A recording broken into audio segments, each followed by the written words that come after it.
Matt Lenihan for Boxing Social in association with William Hill and Empire Fight Store. Always a pleasure to be joined by Josh Taylor. Josh, it's a while since we caught up. It was pre-Teofimo Lopez, New York. You know, your name was in lights. I know you didn't get the result you wanted that night, but what an event. You had an army of fans there all the way to America. You got that, because I know you didn't get that when you fought Ramirez in Vegas. Now they're just settled. You're back in the gym, looking decent shape. How are you feeling? How's your sort of mental state? Refreshed? Obviously, like, I'm a born winner, so, you know, I'm not a sore loser, but I'm a bad loser, you know. So I went home and, you know, sort of sulked for a little bit, you know, sort of just gutted, you know, more gutted at the fact that, you know, I know I'm better than what a performance that I put in, you know. So, but, you know, there was a few factors there as to why there was a bad performance, but it is what it is. There's no excuses, and if I did have an excuses, I'm not going to give you them. You know, the better man won on the night, and that was it. So yeah, I got home and a little bit pissed off with myself. You know, a little bit sort of fed up, and you know, like, because I know me at my best will beat him. You know, beats anybody me at my best, but I just wasn't. So yeah, time to sulk a little bit and sort of moped and moaned around for a couple of weeks, and then just got back on the horse, back into training. Well, look, I think that's just the competitor in you. No one likes to lose, and I know you especially, like how you are. You know, if I said let's have a quick race now, it'd piss you off if you lost, kind of thing. So that's like anything I do, like I want to be competitive. You know, it's like I want to win everything I'm doing. So it's just my nature. I just want to win all the time. You know, so I think that's like one of the reasons why I got to the top of the mountain and become undisputed world champion. You know, it's like just that will to win at all costs. You know, so I'm very, very not a sore loser, a bad loser. You know, so the better man won on the night. I'm not a sore loser. It's just fucking hate losing.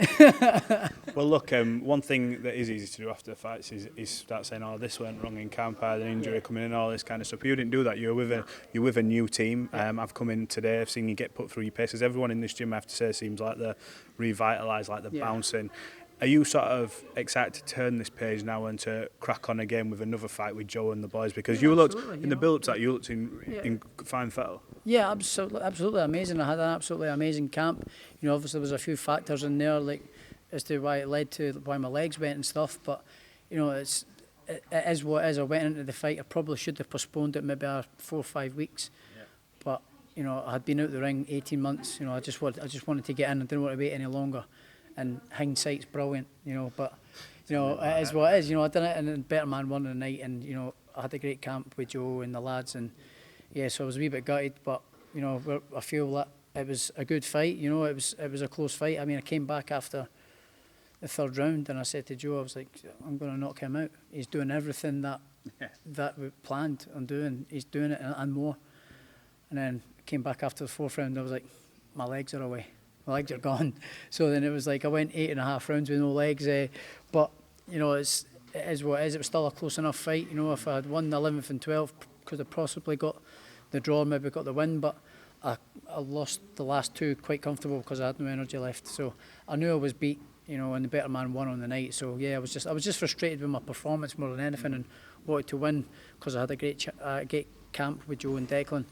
And you know, but yeah, it was just a bad loser. So yeah, I've done all my sulking and moaning about and moping and moaning to my missus and that, and yeah, I'm all good. It's moving on forward now. Well, there's always a big hoo-ha, I think, surrounding you in terms of previous facts, but more weight and saying when's Josh Taylor going to step up and rah. But you never made any bones about that in the build-up, and you looked, like I said, you looked well, you looked ready. Yeah. But have you had that conversation yet where you've worked out, I don't want to say an opponent or who you want to fight, but is the next step for you a jump up in weight? Do you feel, because you're a big guy, aren't you, for that weight?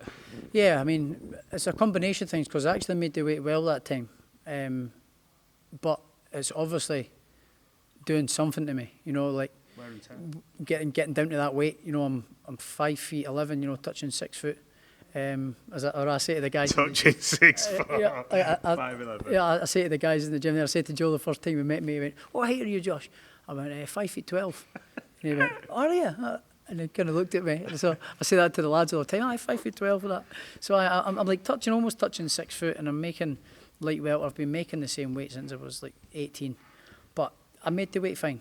You know, I made the weight good, but it's obviously doing something to me to the performance. You know, it's maybe getting recovered after the weight. But yeah, I made the weight fine. I just didn't win on the night. Just never performed on the night. That's all.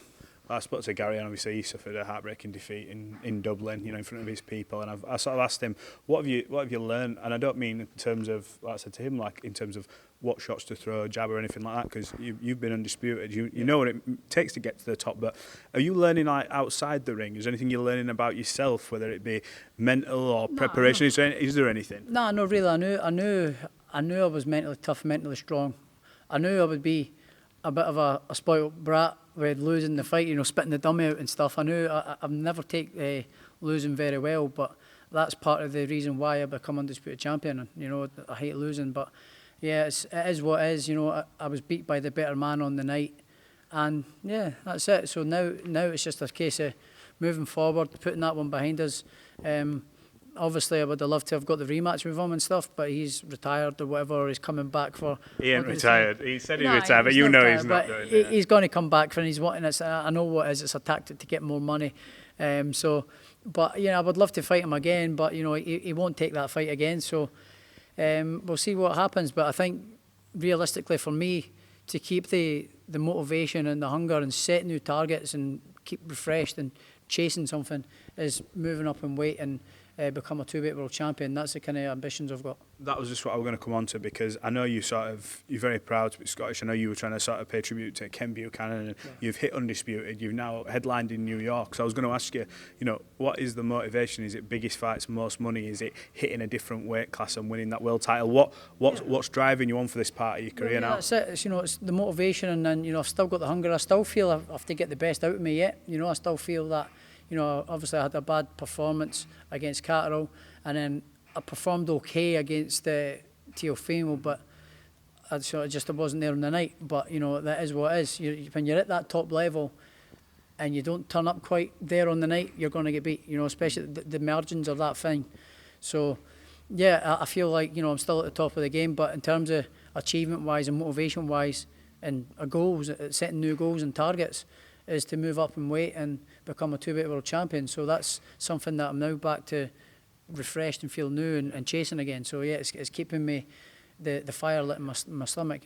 Have you seen the other big fights that you want? I'm not saying, this is me saying you call rah rah rah rah, because we know the fights that make you money. They get talked about quite a lot. Not putting any names in your mouth, but have you seen them big fights down the line, them pay-per-view fights that you want, which that will either add to your legacy or give you that buzz, that drive to say, look, fuck, let's go, kind of thing? Just anyone that's got the titles, anyone with a big name. I feel like I can mix with the best in the business.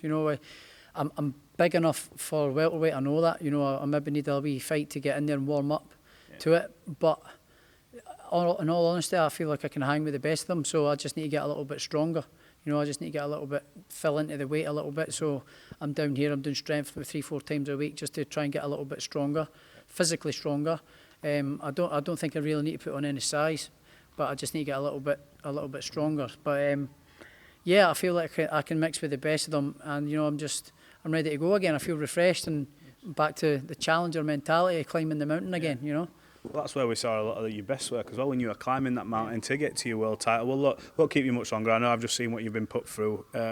Not great to watch. Look difficult enough. If you got a message for all your fans, like I said, the ones that have stuck by you through thick and thin, you've got a loyal support. You got a message for all these people? Yeah, I've got a great support network. So just everybody, it still supports me through thick and thin. Thank you very much for the support, and the journey's still going, and hopefully I can keep bringing big nights back to Scotland and the big fights, and hopefully I get that stadium fight or the castle fight up the road one day.